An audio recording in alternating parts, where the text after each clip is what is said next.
Hello everyone, and welcome to the Grim Tutors, your one-stop shop for all things Magic the Gathering. I'm Colton, also known as Pez. And I'm Oblivion. So, what are we talking about today? Today we're talking about Standard. It's not automatic, it's standard. This format's got a clutch pedal and a shifter. We are now starting our brand new series, Wtfformat. Yay! Get it? Because it's like WTF. Was that a Quicket noise? That was a Quicket noise. Anyways, welcome.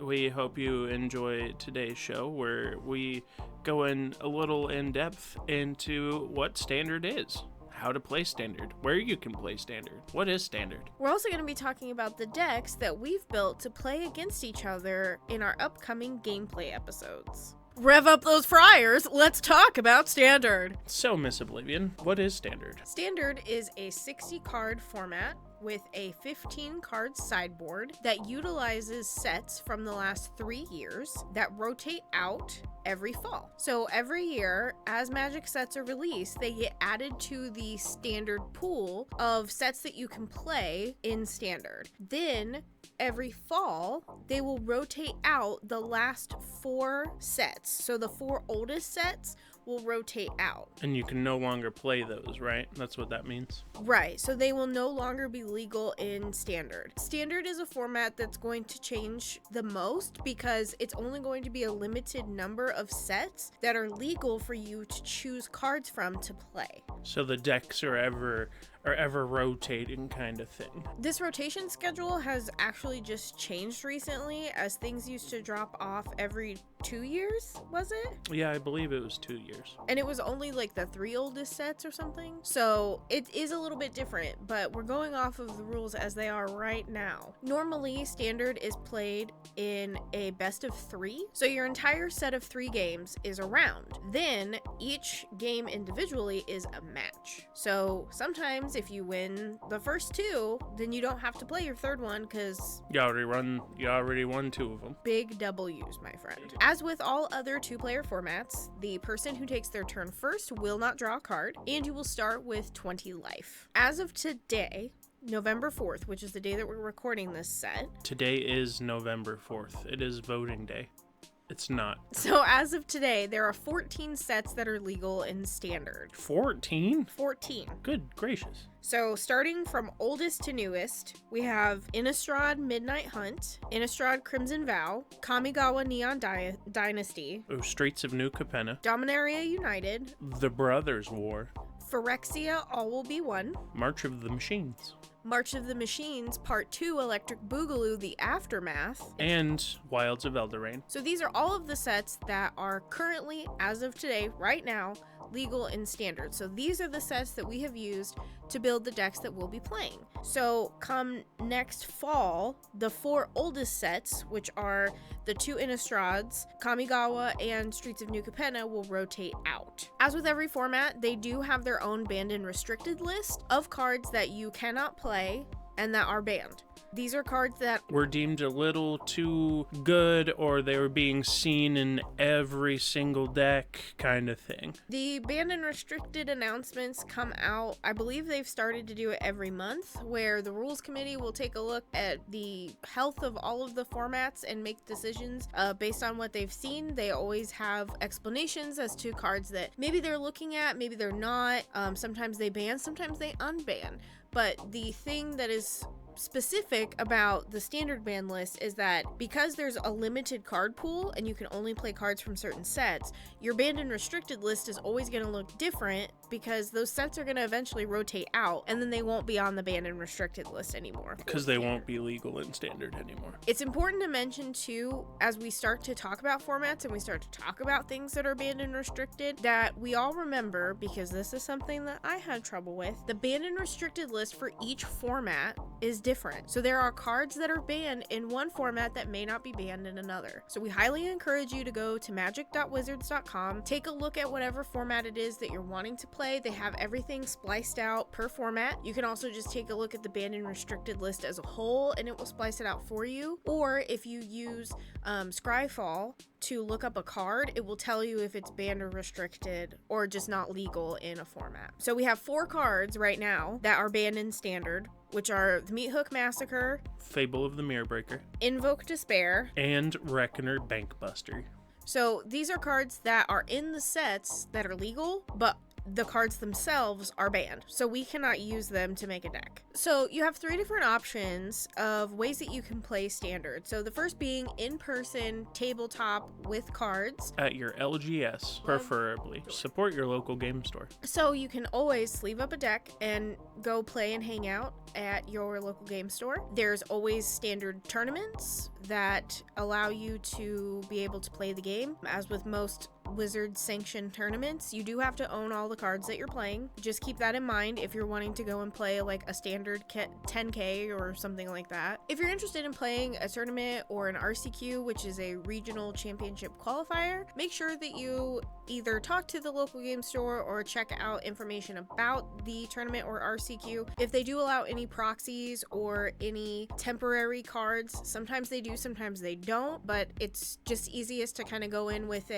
if you're gonna play a tournament or an RCQ, you have to have all the cards. You can also use Spell Table as a way to play standard with friends. You can go to, I believe it's spelltable.wizards.com, and you can select the format that you're going to play. I didn't know Spell Table was owned by Wizards. Yeah. I just thought it was a website. No, Wizards owns it, and you can play all of the formats on there. Oh, that's neat. I don't know if you can play like some of the random ones, but like all the main stuff you can play on there. It's really fun and exciting, and it's great for people who maybe don't have a local game store nearby or have pals that live in other towns. We utilize Spell Table a lot to play different formats with our friends that don't live near us. So it's a really great way to be able to practice and get some reps in.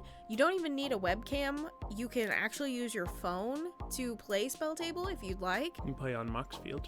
You can play on Moxfield, so you don't even need the cards. There's so many different ways to play this game, and I love it so much. There are resources, there's ways, and if you're interested in learning more about like, hey, how can I play online if I don't have the cards? Feel free to hit us up at GrimTunes MTG pretty much anywhere, and we'd be happy to help you figure out how to do it and help you set it up. And as always, we can't forget about Magic the Gathering Arena. I love Arena. I recently have started playing Arena. I got a standard deck built. I've been having a good time, mainly just because standard events don't really fire at the local game stores anymore, and it's hard to get enough people for draft these days, so it's been nice to get those fixes on mobile where I can just, sit in bed in my underpants and play some Magic the Gathering. Arena is a great way, especially if you're still learning Magic, as it will auto do your triggers. It will tell you what you need to do, help you take your actions. It's very helpful. There's also lots of different challenges, and it's free. You can obviously pay for gems or cards or anything that you like, but it is free, and the more that you play, the more gems and coins that you get, which you can use the in-game currency to get more booster things. Packs and stuff. It's just a really good resource, and even if you cannot play the perfect deck that you want, or you don't have the cards to build it or anything like that, I highly recommend it. Any sort of practice and repetition on figuring out how to do things is going to make you a better player, and that's why I love it so much. So that is an option for you. Hashtag not sponsored. But we should be. Sup? There's also MTG Online. I love MTGO so much. In MTGO, you can play whatever you want. You can play Vintage, Legacy, Modern, Standard, Momir Vig, Commander, 1v1 Commander, Standard, Pioneer. You can just play everything, and the cards are usually really cheap, especially Commander cards and stuff.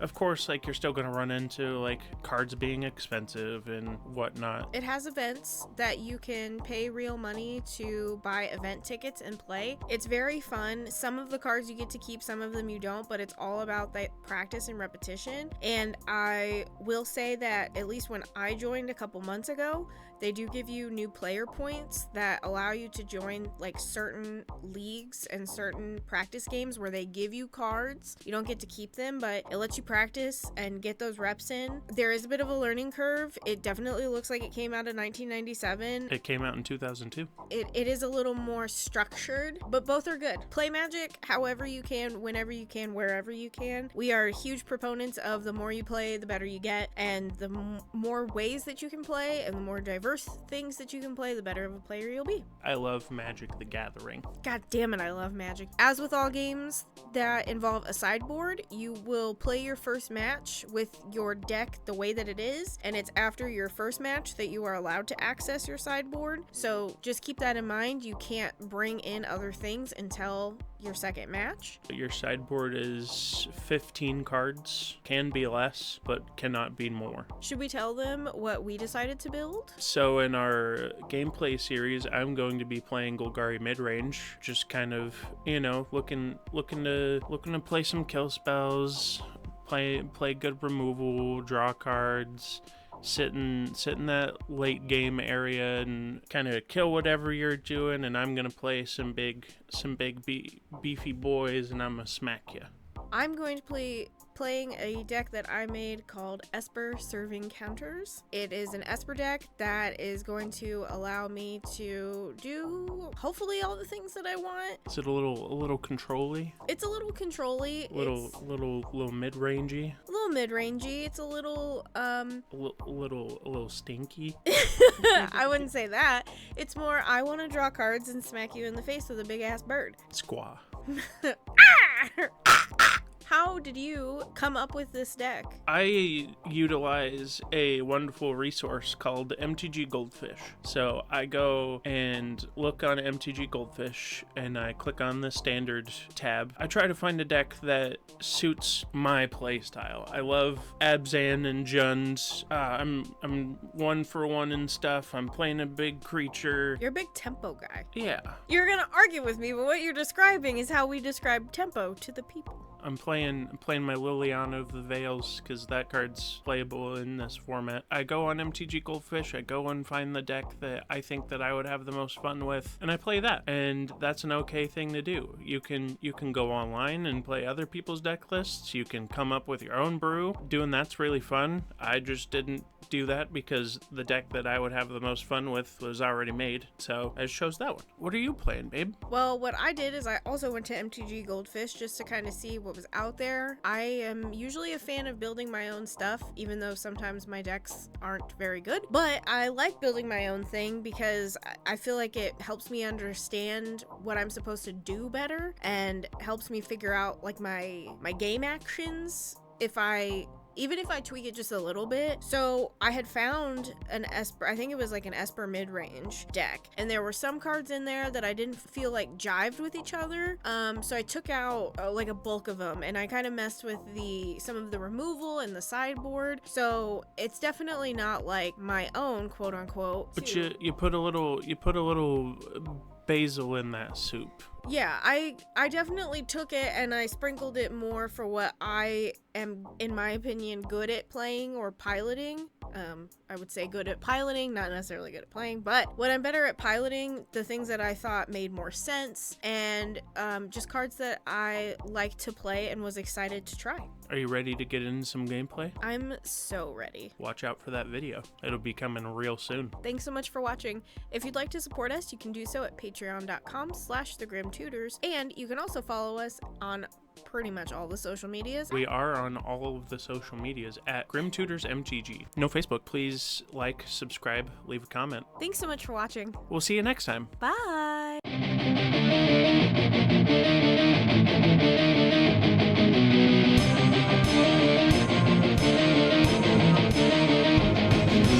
Hello,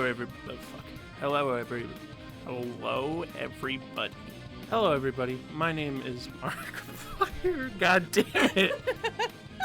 The arsonist has oddly shaped feet. The arsonist has oddly shaped feet. Yeah, you ever watch Anchorman? No. The Human Torch was denied a bank loan. I guess you're going to miss the panty raid. Big sunflower seeds. roasted in the United States. Net weight 5.35 ounces.